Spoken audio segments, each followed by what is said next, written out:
Warning, viewer discretion is advised. People today complain about catfishing, how annoying it is, and how people can spend a lot of time and effort and money investigating catfishing when they feel like they've been done wrong. But did you know that catfishing can get you killed? Yes, that's exactly right. That's exactly what we're talking about right now.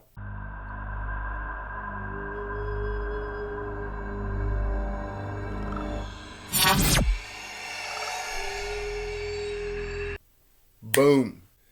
Harm Drenthe was born in the Netherlands in 1892, and he immigrated to America in 1910. He was 18. And when he immigrated to Iowa, and then in 1926, he moved to West Virginia, to Quiet Dell. I am from West Virginia. I am from Clarksburg. In fact, his wife owned a store in what they call Broad Oaks. They call it the Broad Oaks section, but it was Broad Oaks in Clarksburg, and I know that city well. I grew up there. The first 18 years of my life, I grew up in West Virginia, in Clarksburg. I still live there. It's a wonderful place. This is my home. It's my family. So imagine at 18 years old, you just up and move to a whole other country. Like, you don't speak the language, you don't know the customs, it's a different culture, there's all kinds of different folks around. You might be thinking in your head, hey, I'm never going to see my friends and family again. I mean, besides, the family that went with him, he might be thinking all kinds of things. Like, that might be really scary. I mean, you know how it was when you're 18. Yeah, you think you're invincible and you know it all, but like, that was probably a traumatic experience for him. Now, I'm not making excuses, okay, Front Porch family? I am not making excuses. But I'm saying to put myself in that context. I mean, I would be terrified to be like, okay, well, guess what? We're moving to the Netherlands. He comes to America and ends up settling in 1926 in Quiet Dell on a farm. And this woman, Luella Strother, she owns it. She was a widow, and I believe that the farm was left to her. So it seems like Herman Drenthe, but now known as Harry Powers. So he has changed his name. He meets Luella Strother through a newspaper ad, through a like a Lonely Hearts newspaper ad, because before there was any kind of dating apps, there was newspapers, and they ran classified columns, and lonely people could write out something that they wanted to say to kind of advertise themselves.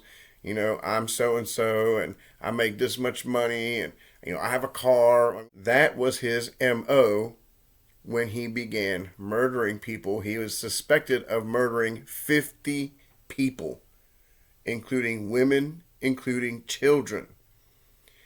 And that's also what he got convicted of. See, you're probably wondering, 13 steps to the gallows, what's that got to do with anything?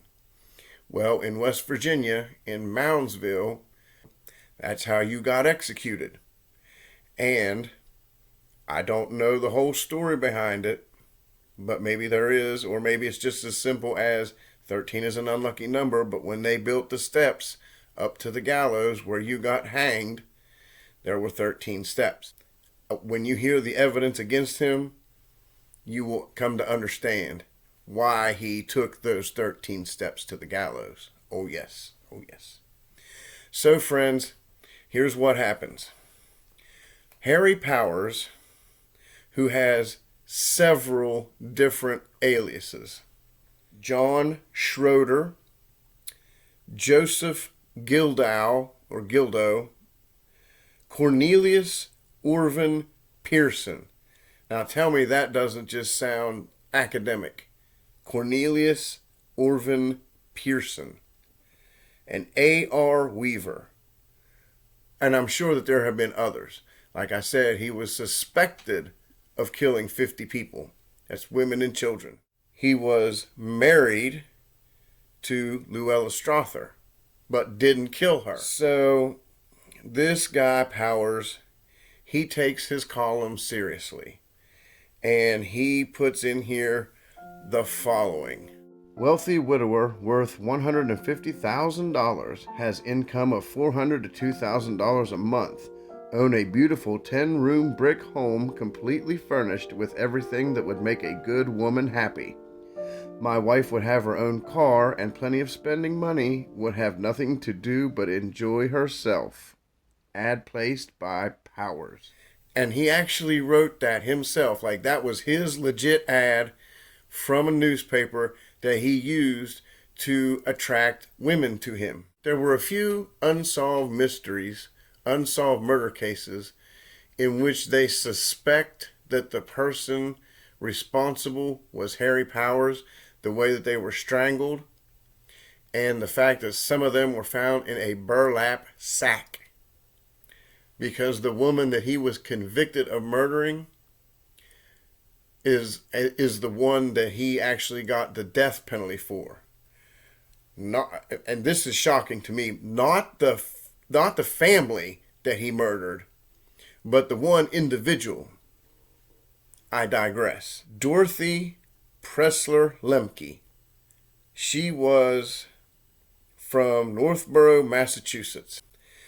He began writing letters and getting answers from Asta Eicher, and she was a widowed mother of 3, as you can see.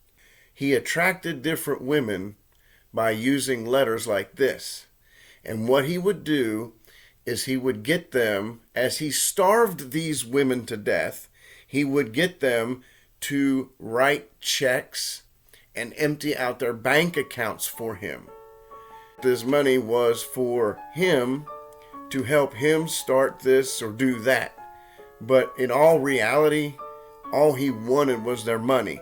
He wasn't, I don't believe, really attracted to these people. He's what was called back in the day a bluebeard. And a bluebeard was a man who married women and would murder them just for their money. I didn't know that until I actually started digging into this. He would marry these women or promise to marry these women because he was already married. Let's not forget about old Luella that's hanging out in Quiet Dell on her farm and running her grocery store. The whole time this is going on, he's got her snowballed. She has no idea that this is going on right underneath her nose. So finally comes to Asta Eicher. And she was from Park Ridge, Illinois. And she had 2 girls and a boy. And he got them to go with him like this. He came to Asta's house and told her that he was going to take her on a vacation. And in doing so, said to leave the kids with the caretaker and he'll come back for them in a few days. A few days goes by and the caretaker gets a letter in the mail saying that in a couple more days, Harry is going to be there to pick up the kids and take them to her, which all sounds good and fine. So he comes there, he gets the kids, and he tells the kids to write out a certain amount on a check, that they need this money for their mom, who is in West Virginia waiting for them and waiting on this money. So they take it to the bank, and he forged the signature. The bank won't take it. See, she had been banking there for years and years, and they knew her signature.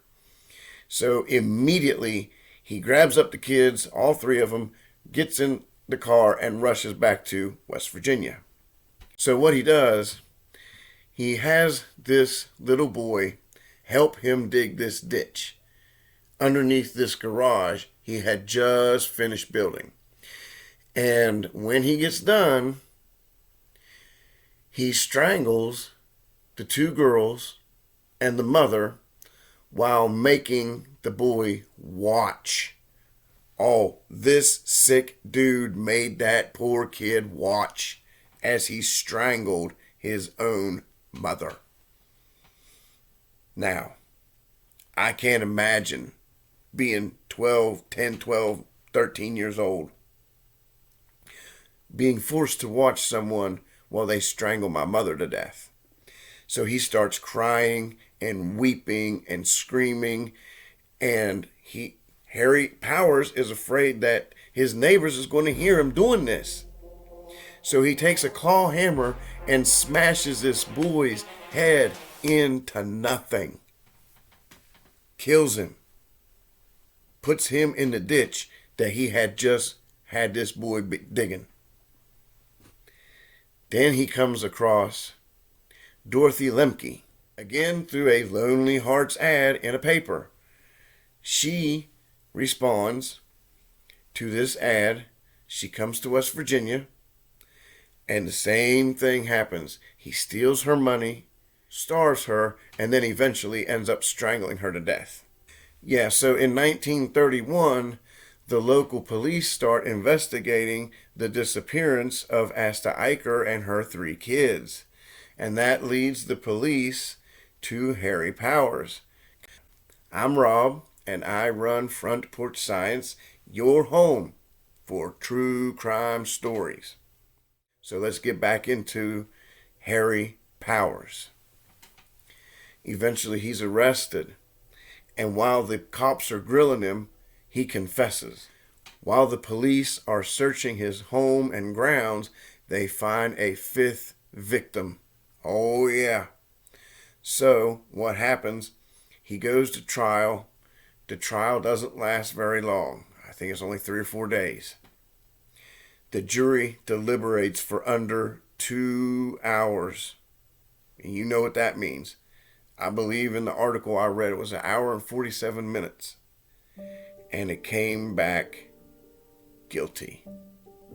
Now his lawyer, his defense attorney, he put on a show probably believing that Powers, had done these murders, but still, as an honest person trying to do his job, he went so far as to call on the Spirit of Jesus.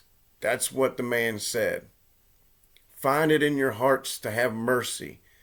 Call upon the Spirit of Jesus to have mercy on this man. But where was the mercy for Asta Eicher and her 3 kids? Where was the mercy for Dorothy Lemke? It wasn't there for them. This is just justice, my friends. This is just justice for those victims that never got mercy. For that boy who got his head bashed in, where was that mercy? On December 12th, 1931, Harry Powers was sentenced to death. And on March 18th, 1932, that sentence was carried out in the form of hanging. This has been a production of Front Porch Science. I am Rob, and I welcome you all to my channel. If you're new here, and I almost guarantee you are, I dig into true crime stories. Okay, like the sign here says, this is your home for true crime. And if we work together, we can make it the home for true crime. So hit that like button, hit that subscribe button, go ahead and keep your notification bell ringing. So thank you all. And from the bottom of my heart, I truly appreciate each and every single one of you that tunes in and watches my show. So for now, this is Rob saying love and respect, and I will see you the next time right here on the front porch.